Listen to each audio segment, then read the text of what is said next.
Hey, what's up, and welcome to QnA, the show where I take your questions and answer them here in video format. A ton of questions to get into, so let's just jump into it. First question comes from Booth, who says this. Zack Zenter, why is he always inactive? Did we whiff on him? Now, we haven't seen him play, so I can't say for sure. But it does feel like they don't think he's ready to play. Now, I'm trying to think of like who they have in ahead of him, like Tevin Jenkins.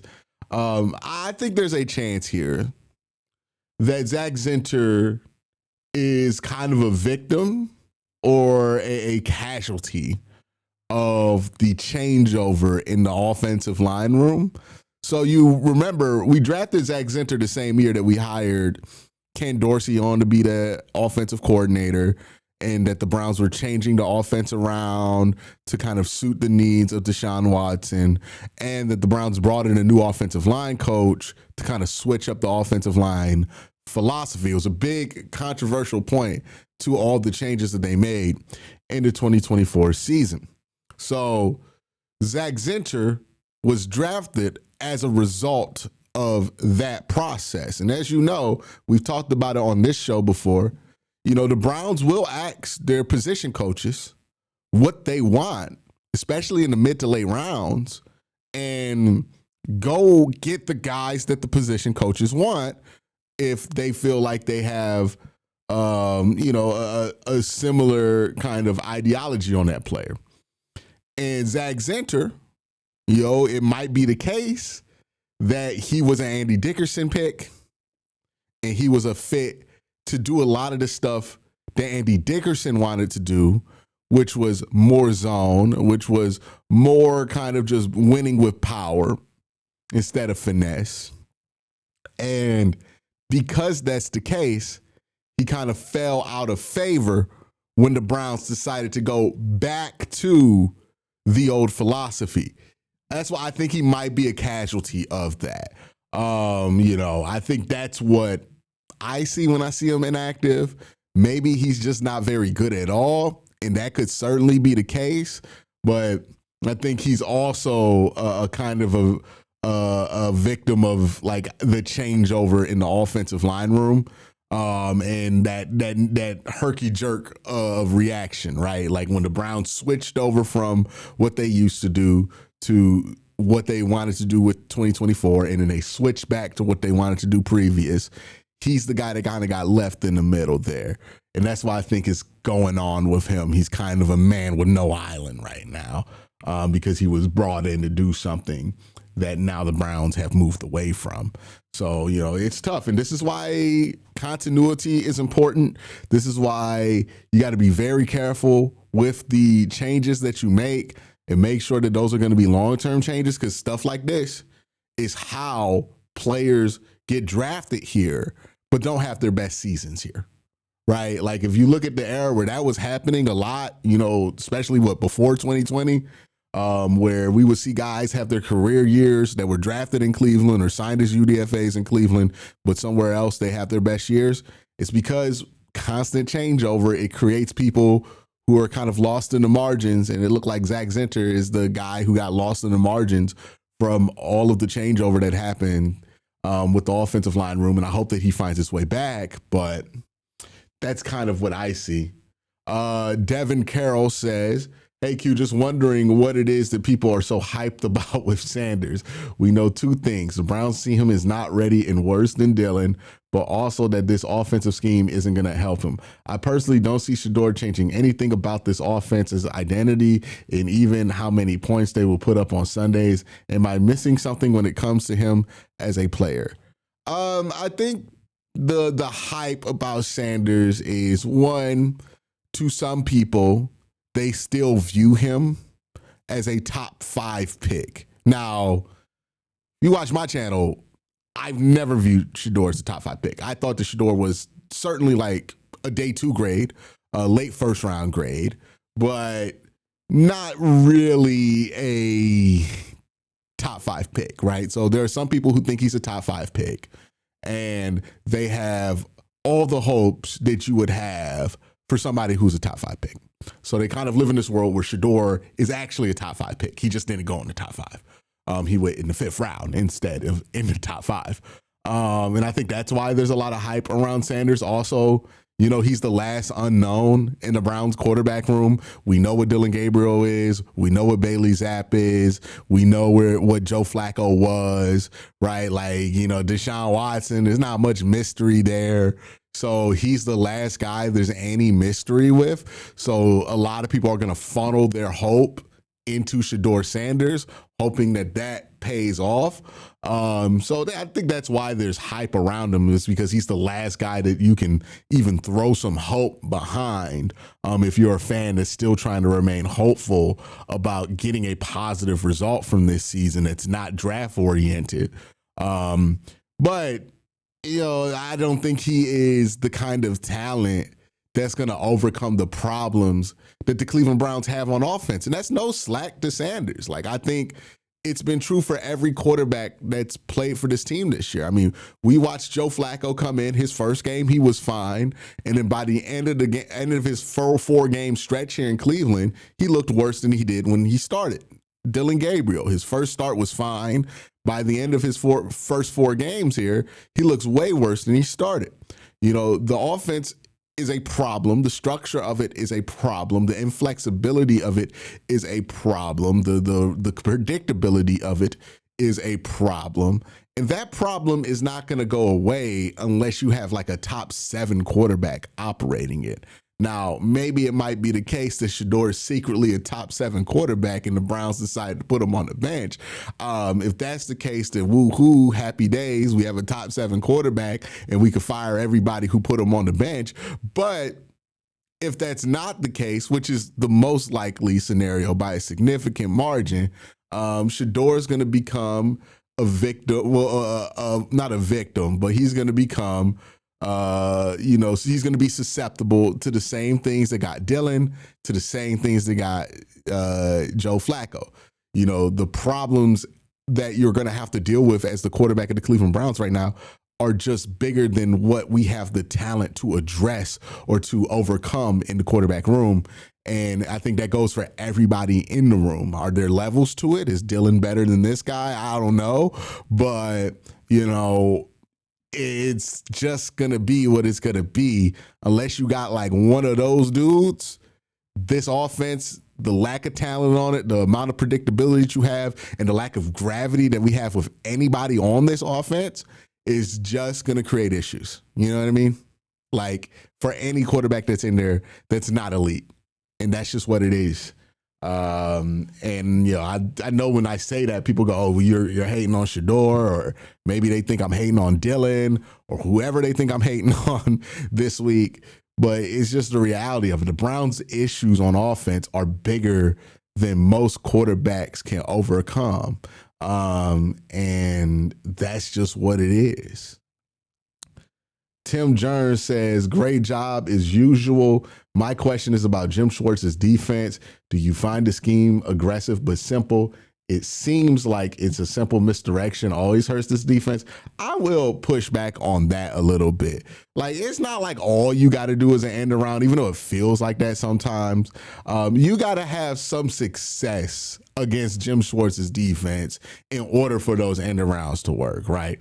So the games where the end around works, you're probably going to find that team was able to get good rushing production early in the game with whoever they're running the ball from, right? Like, it's not one problem that creates the other. It's like, okay, the Browns get aggressive, they try to slant to stop the run, and then you can play something off of it. So, yeah, that's the thing. And to be fair to Jim Schwartz and this defense, is it perfect? No, but they're asked to be perfect every week, so we just notice that they're perfect a lot more. If this team were scoring regularly 20, 24 points, I think we would be asking a lot less questions about the defense overall. You know, Jim Schwartz is a good coordinator. He was able to win a Super Bowl with a defensive-led team in 2017 with the Eagles. So I think, you know, his system, is flawed as it might be, as simple as it might be, has multiple test cases of working and being able to work to a very, very high level and be able to achieve extraordinary success. You just need better offensive play than what the Browns are getting to make anything out of it. And the fact is the last 2 years, the Browns have been sub 35% in success percentage. And that's really the defense's biggest problem right now. Could they be better? Absolutely. Do I want them to be better? Absolutely. Do I want them to take on the challenge of being able to get an offense like this to 500 or to a playoff game? Absolutely. Because I think they're capable of doing it, but there's going to be holes in any defense. If you bring in Brian Flores next year, you might not be as susceptible to misdirection, even though you are susceptible to misdirection in his defense. But you're going to be susceptible to big plays because that's what happens in a Flores defense. So, every defense has its pros and cons, and no defense is without cons. And a good offense is going to be able to take advantage of, especially good offensive minds. King Wave says, "What's up, Q? What's going on with Jerry Jeudy? Do you think he's a scheme? It's the scheme QB play, or are you seeing something different from his play specifically? It's super disappointing because it seems like he was turning a corner last year." I don't know, man. When I watch the Browns play and I watch how they use their wide receivers, I wonder if some of these guys are just on a shit list. You know what I mean? Like, are they on Chad O'Shea's shit list? Because to me, more so than his play, it's been Jerry Jeudy's utilization that is why he's not producing. We're simply not using him. Remember when DTR got in last season and the same thing felt like it was happening? It feels like that all over again. There's so much strange stuff going on with the Browns passing game and how they're utilizing their passing game right now and who they're utilizing. And it's been going on basically since since like a couple of weeks. So like the Pittsburgh game, it's been going on since the Pittsburgh game that I just can't make heads or tails of. But, it just makes me get the overall feeling that everybody involved with it needs to go. But I'm going to get into more questions. Before I do, got to thank my sponsor, Sleeper. All right, so I got my sleeper picks in this week. Now, the Browns are on a bye week. So because the Browns are on a bye week, we got to do things a little different. I thought what would be fun here is to give Browns fans a full break from NFL football and talk about some picks that we think could hit when it comes to college football. And we're going to do this with quarterbacks that we have talked about potentially being in the 2026 draft class. So for my picks this week, after looking at all of the picks available on Sleeper, and by the way, if you want to join the fun, make sure you use the promo code WORSTTAKE when you join Sleeper. Get up to $100 match. Get $100 match on up to $100 when you join Sleeper with that promo code. So first, we got Brendan Sorsby, 275 yards. I think he's going to get more than that playing against Utah. It's going to be a late game, 10:15 p.m., but I think he will be able to succeed. From what I hear about Brendan, he has some of the best tools of all the quarterbacks in college football, and he is very, very interesting and exciting to watch. Fernando Mendoza, he is right now my QB1 of this class. They have him at 19.5 rushing yards. I'm going to go up here. Fernando likes to run the ball, and when he does run the ball, he does not slide a ton. He likes to be aggressive. He uses it as something to kind of get his guys motivated, and I think he'll have more than 19 rush yards versus Maryland. Lenore Sellers, they have him at 28.5 rushing yards. I'm going to say more here. South Carolina start to lean more on Lenore Sellers' rushing abilities in their game against Alabama. They actually found some success doing that. I think they'll continue to do that. And then Darian Mensah out of Duke playing Clemson today. Well, not today, but Saturday at noon.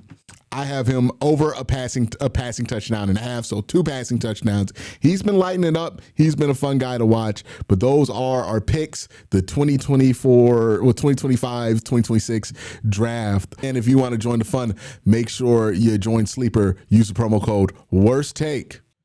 Next question from Nappy says, "Hey, Q, I've been a Browns fan since the 80s. They've always seemed to not suck, or if they did, not for long. realistically, do you think it's possible in the next couple of years to be a really good to great team for, say, the next 10-ish years? If so, what do you think it would take to get there? I'm so sick of the losing. I agree with you, man. I'm sick of the losing too. I do think that there is a pathway to be a successful team for the next 10 years for this team. And it's not that far away, right? You know, it's one of those things, right? In the NFL, you're never as bad as you think you are, but you're never as good as you think you are, right? As good as we thought this team was going to be after 2023, they weren't. And then after 2024, as bad as we think they are right now, they're probably not that bad or that far away. So is there a path? Yeah, I think if they get the big pieces right in this offseason, and it's going to be a critical offseason, right? If they get the big pieces right in this offseason, I think they have a chance to get that kind of success because, one, they're going to have to start a new era at the quarterback position. You know, they're going to have to decide how they're going to move on from the Watson era. Watson's contract expires at the end of the 2026 season, so it's going to be over one way or the other, right? After next year. So how are you going to move on from the Watson era? It's been a huge failure, but you got a good foundation with the draft that you had in 2025 and some of the pieces that you accumulated in 2023 and 2024. So accumulating that plus what you got in 2025, we could look at that and say, hey, that's a good foundation. Now, what's going to put that over the top is the quarterback. If you get the quarterback right, and let's say you also get wide receiver right with that extra first round pick, and then you start to retool the offensive line with the rest of your picks and free agency, then all of a sudden you have the building blocks for a team like the New England Patriots who look like they're going to be successful for the next 10 years. So yeah, they get a couple of critical pieces right, which they look, as bad as this season has been, the one thing that has happened has been that it's set up the Browns to be able to do this. So, you know, they're looking like they're going to get a top 5 pick this year from their own selection. Jacksonville just lost Travis Hunter for the year. They've been talking about shipping Brian Thomas Jr. Things aren't going well in Jacksonville. So they might slump the second half of the season and get you, you know, anywhere from a pick 14 to 25, maybe even earlier if they slump like horrendously. And that's going to set you up to, if you get those 2 picks right, plus a second round pick, you got the resources to really be able to make progress in where you need to be. And then it makes it so that, like, you know, in 2027, all you're doing is putting on the finishing touches, right? You know, and if that can be where you are, you can set yourself up for success, but you got to get the quarterback right. You know, you absolutely got to get the quarterback right. And if you don't get the quarterback right, then, you know, this is how we end up, you know, because of the Browns got the FOMO for not getting Josh Allen, for not getting Lamar Jackson, for Baker Mayfield always being less than those guys. You know, Browns want to be on equal playing fields with those guys. That's how you end up with Deshaun Watson. That's how you end up where the Browns are today. Got to get the quarterback right when you take the swing at the quarterback. And if you get that right, it'd be amazing how much better your luck feels. Like, getting the quarterback right is the cure for bad luck sometimes, but we'll see. Nathaniel says, do you think there's a rift between Kevin and Andrew like the media says there is, and why do I not love the content? I don't think so. I think that people are assuming there's a rift between Kevin and Andrew because the defense has been well stocked and the offense hasn't been as well stocked. And people are saying, oh, Andrew's leaving Kevin out to dry and like creating like a conspiracy theory around that. I don't think that's necessarily true. I just think, you know, it's the reality of the Deshaun Watson trade, right? One side of the ball was always going to suffer because of that trade. They made the bet on them getting a franchise quarterback who would be able to keep them afloat with less resources on offense. And that quarterback did not turn out to be good. So now they're paying the piper for it offensively. It makes perfect sense. Like, this is the price of the Deshaun Watson trade, is the lack of horses that you're going to have on offense because you thought you were getting an elite player in Deshaun Watson. They gave up a pick equivalent of what would be the play of like Patrick Mahomes if you look at it in a Pro Football References approximate value score, right? Like if you look at the approximate value of the average amount of picks that they've given up, it equals to like Pat Mahomes. That's what they thought they were getting in return for Deshaun Watson. And when you got that kind of quarterback, you could get away with less on offense. I said it, like a top 7 quarterback would fix what the Browns have going on their offense right now. The problem is that the guy that they thought would be a top 5 quarterback is bottom 5. And that has massive consequences that Andrew Berry can't put a magic wand over and just fix. They've done an incredible job with the defense, given the resources, but something was always going to have to go with that trade, and the offense is what has gone. Now, should it be as bad as it is right now? I would argue no. I think they have pieces to be much better on offense than what they're showing. But still, there's a reason why the offense isn't star-studded, and it's because they bet on Deshaun Watson to be the guy who's going to anchor that whole thing, and he did not work out. But they still got to pay him, and they still had to give up them picks. It was a gamble that they lost with, and that's what they're referring to every time they say it. Michael says, hey, Q, given the way the offense is, how likely do you think it is that we get some wins towards the end of the season? We got the Jets, Titans, Raiders. I'd love to think that we can win all of those, but I don't know with this offense. Thanks for the great work. It's likely that the Browns can beat all of those teams, but I would say that the Browns are unfortunately at a place here where I don't think you can guarantee them to beat anybody. They're just not playing a quality or a brand of football that makes me feel like winning is probable on a weekly basis, even if they're playing teams that I think they're more talented than. So we'll see what happens. Are there certainly games they can win on the schedule? Yeah, the Browns are capable of beating like the Steelers. They could beat the Steelers. They could beat the Ravens. But can they be depended upon? No. And I think that's really the issue here. Alex Church says this, hey, Q, could it be the case that Kevin and Andrew actually rate Sanders and are protecting him for failure this season with the bad offense? Have they realized that Gabriel is just a backup? Even when they take a QB early in the draft, they'll surely sit and learn from the bench, leaving the starting job to Sanders, who will then hopefully have at least one weapon, a wide receiver to throw to. Never really know what they're thinking. I don't know if this is what they're thinking. I don't think it's the case that like Kevin and Andrew secretly love Shedeur or like are super excited about Shedeur. I think there would be less hesitancy from them to make him the backup and, to do certain things. Like there's certainly a hesitancy coming from the coaching staff to put Shedeur in a position to play. And that has to come from somewhere. Whether it's a reason that I would agree with or not is up in the air, but there's got to be a reason that there's that level of hesitancy there. That being said, I think the reality is that, Kevin liked Dylan Gabriel.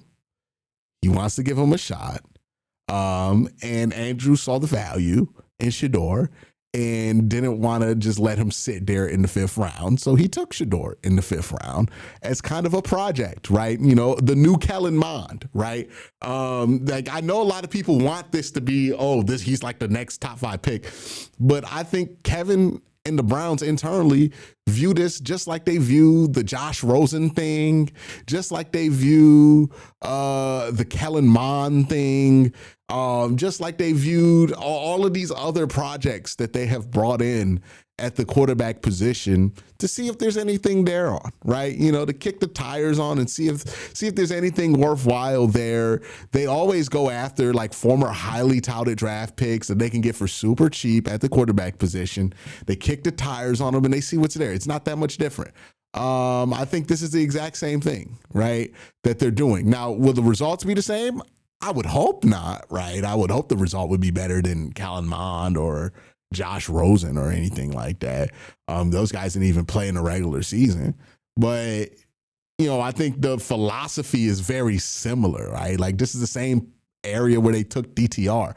I think they see Shedeur purely as a developmental prospect, and they aren't in a rush to put him out there because for whatever reason they feel like he shouldn't be out there. And we'll see if that's founded or not. But that's what the vibe is. I think Andrew took him as his experiment, right? Like, oh yeah, well, let's just kick the tires and see what's up with him. And then if we can get some trade value for him later on, they'll try to get some trade value for him. I don't think it was like this super well thought out thing. I thought it was like their normal flyer that they take on a project at quarterback and then make them third string the whole year or something like that, right? Charles Work says, hey, Q, appreciate the content. Does Kevin seem like a guy who was told by ownership that we're tanking 2 coaches of the years and he isn't even interested? Like, this is inevitable. I have to think the lack of creativity has to be on purpose. It feels like that sometimes when you watch them. Like, Kevin is more like capable than what he's demonstrated this year. And I think that's what's really frustrating about this season is that the truth of what's going on? I have no clue. Right. But I can't blame people for thinking that that's the case here because it feels like there's a lack of engagement from Kevin Stefanski this year to other years. Like he just doesn't feel like the same guy. He doesn't feel like he's locked in the same way. He looks pretty like over it. Like it's weird. Cam says, Q, it seems like we're up against you. Oh, I'm against the Josh McCown hiring. He was experienced under KOC, playing experience. Is it a 2016 funk thing? Nah, it's just like I don't really get the overall, like I'm not against Josh McCown. Like if Josh McCown gets hired here,